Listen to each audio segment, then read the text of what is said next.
Hi everyone, my name is Dana and I'm from Manic Snail here in St. Joseph.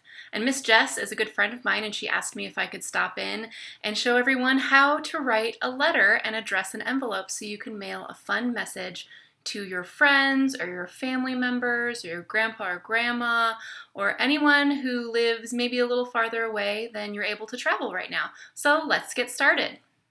As you're preparing to write your letter, you'll need to gather some supplies.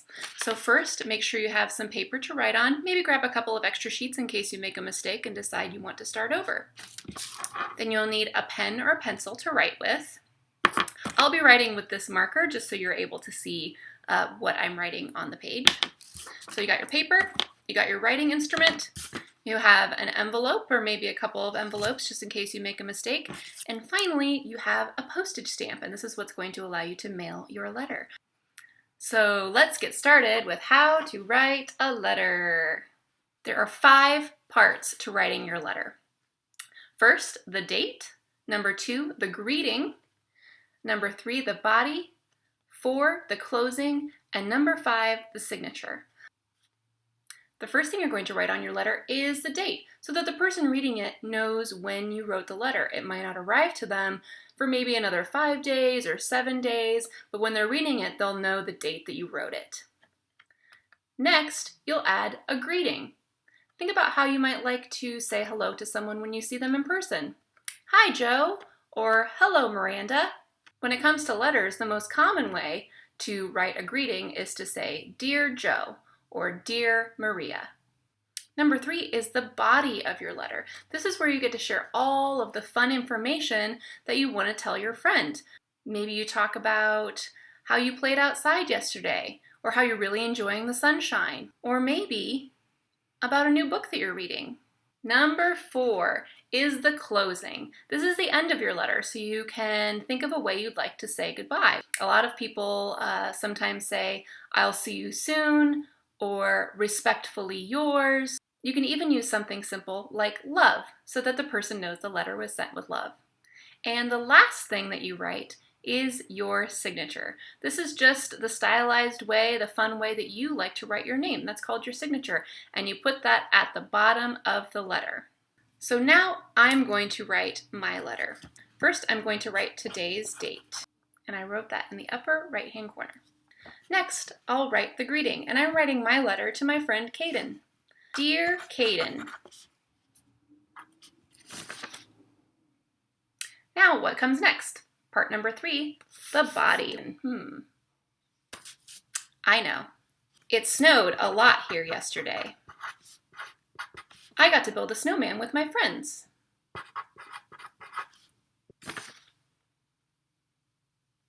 Let's see, what else can I write? I hope things are good where you are. Did you get snow? Okay, I think I have everything I need here. So now I'm going to work on my closing. How do I want to say goodbye to Kaden? I hope to see you soon. Love, Dana. So there's my closing. I hope to see you soon. Love, Dana.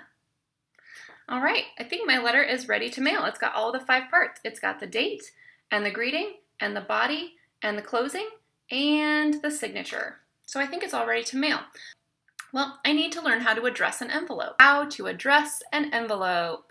You may already know that everyone has their own unique mailing address that includes their house number, their street name, the city that they live in, and the state, and something called the zip code. So we're going to look at all of the parts of information that are required on an envelope, like this one, so that the mail person knows where to deliver your letter. Here are the parts of addressing an envelope. There's only 3 parts. The address, which is the address of your friend, the return address, which is actually your address, and a postage stamp. I made this pretend envelope that's a little bit bigger than a standard envelope, so you can kind of see where these pieces of information are supposed to go. Let's look at the 3 parts of addressing an envelope. First, right in the middle, is the address, and this is the address of the friend that you're mailing to. You might need help from a grown-up to find the mailing address of your friend. The second part is the return address, and that is actually your address. Why would you include this, you might ask? It's so that the mail carrier knows where to return the piece of mail just in case it gets lost. Mail getting lost doesn't happen very often, but when it does, it's nice for the mail carrier to be able to return it to you so you can try to mail it again. And part number 3 is the postage stamp. And this always goes in the upper right-hand corner. So the mail carrier knows where to look for it. They know that you've paid to mail this letter by purchasing the stamp, and then it will be all ready to put in a mailbox and be delivered to your friend. So I've got my envelope here, and I'm going to address it to Caden. I'm going to add Caden's address in the middle. And Caden's address is 123 Oak Street. And then I need to add the city and state also. This is the part where you might look for help from a grown-up. Okay, that's part number 1, Caden's address. Now the next part, you might remember, is the return address, which is my address. All right, I've got my return address in the upper left-hand corner. Do you know what's missing? There's only one thing left. That's right, it's the postage stamp.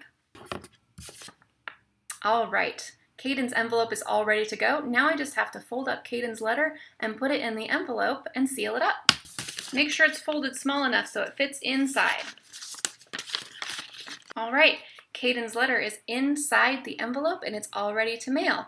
I think I'd like to maybe decorate it with a couple of stickers. What do you think? All right, I put some stickers on the front, and Caden's address is right there, my return address and the postage stamp, so my letter is all ready to mail. When you get to this point, you might want to ask a grown-up where the nearest post office is, or maybe there's a mailbox in your neighborhood where you can mail your letter. Depending on where your friend lives, it might take a couple of days for your letter to reach your friend, or it might take 7 days or even 10 days if your friend lives really far away. I hope you enjoyed learning how to write a letter and address an envelope so you can mail lots of fun messages to your friends and family. I'll see you soon!